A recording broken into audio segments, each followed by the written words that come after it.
Hello, this is Chef John from foodwishes.com with sweet potato pan dumplings with bacon butter.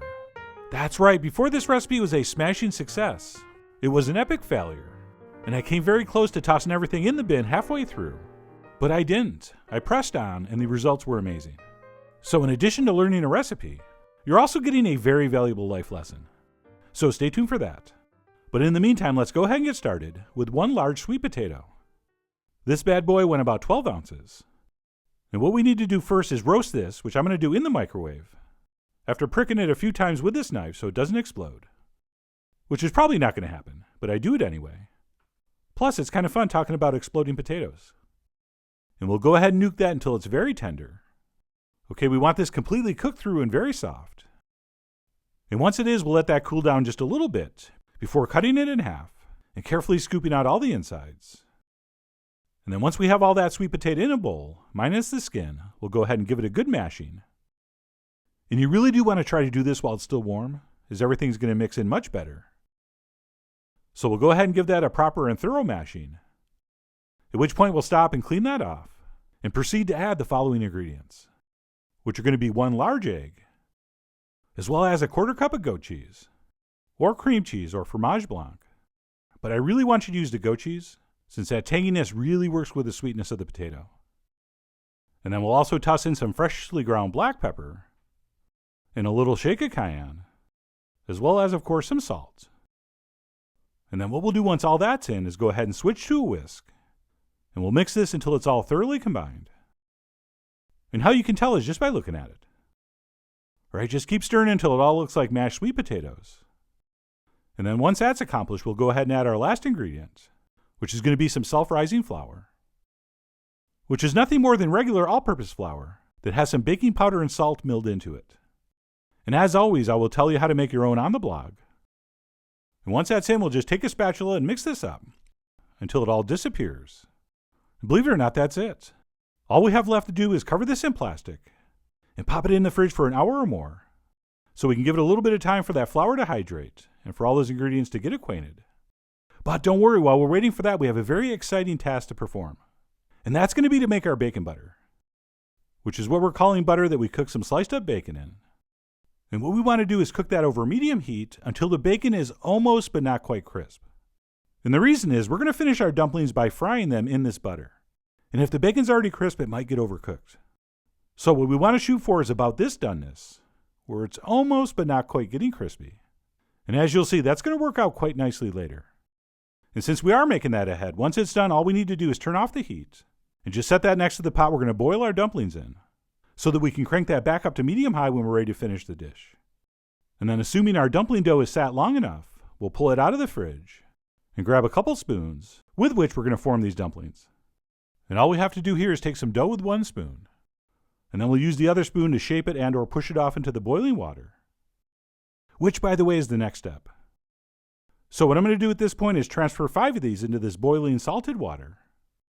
And basically when you're boiling dumplings like this, that you're going to fry after, as soon as they float, you're pretty much done. And since that's only going to take a minute or two, we're definitely going to want to get our bacon butter hot next to this pot.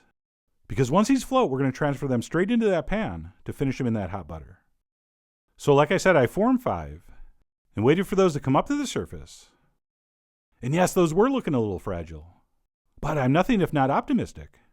So I went ahead and transferred those into my hot pan of bacon butter, hoping for the best.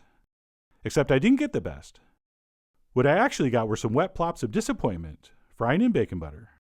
And I was not happy, and I probably cursed. And I was just about to stop and toss everything out. But then I remembered something I've told you guys in the past. Never let the food win. So I didn't throw it out. What I did was take this silicone spoonula, and I tried to separate these back into 5 dumpling-like objects.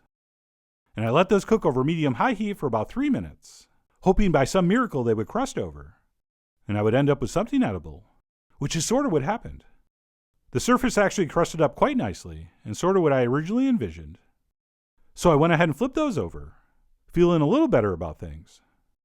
And I gave that second side about 3 minutes, at which point I transferred those onto a warm plate, and proceeded with my planned garnish, which was a little scoop of goat cheese, some green onions, and of course our bacon butter.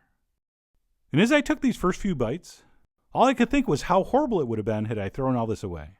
Because these really were fantastic. Right, that contrast between that tangy cheese and that kind of starchy sweet potato. And I thought that little garnish of extra cheese was a nice touch. And of course, nothing's not great with bacon butter on it. But the one problem these did have was the texture. Okay, they just got too waterlogged in the pot, so they weren't really able to fry up like I wanted. And that's when I had the epiphany. What if instead of trying to fix the dough, we just skipped the salted water and put these right into the hot pan?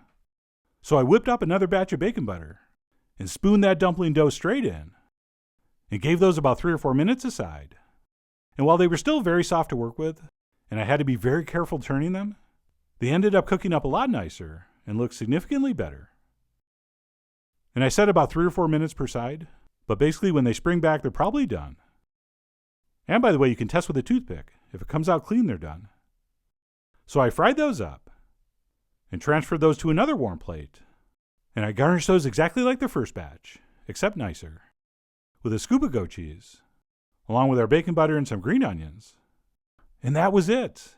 What I was originally going to call sweet potato dumplings had just become sweet potato pan-dumplings, since we skipped that boiling step. And while the first batch truly was delicious, this batch was exceptional. These things just had the most beautiful crusty exterior, surrounding a very light but still satisfying center. And all the things I liked about the first batch, how it was great with the goat cheese and all that stuff, was even more true here. So the moral of the story, I guess, is don't quit and keep going and follow your dreams and stay in school.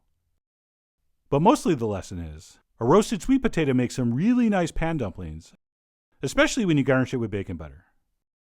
Which reminds me, while the bacon butter was incredible, there are many other sauces that would probably work great here. Like I'm thinking some sage brown butter, or maybe a lemon cream sauce. So how exactly you serve these is going to be up to you. I mean, you are, after all, the Mr. Clean of your pan dumpling.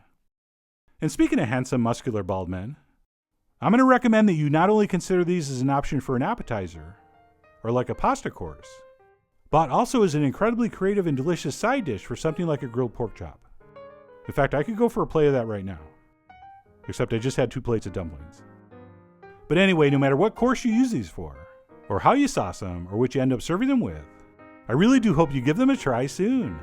So head over to foodwishes.com for all the ingredient amounts and more info as usual. And as always, enjoy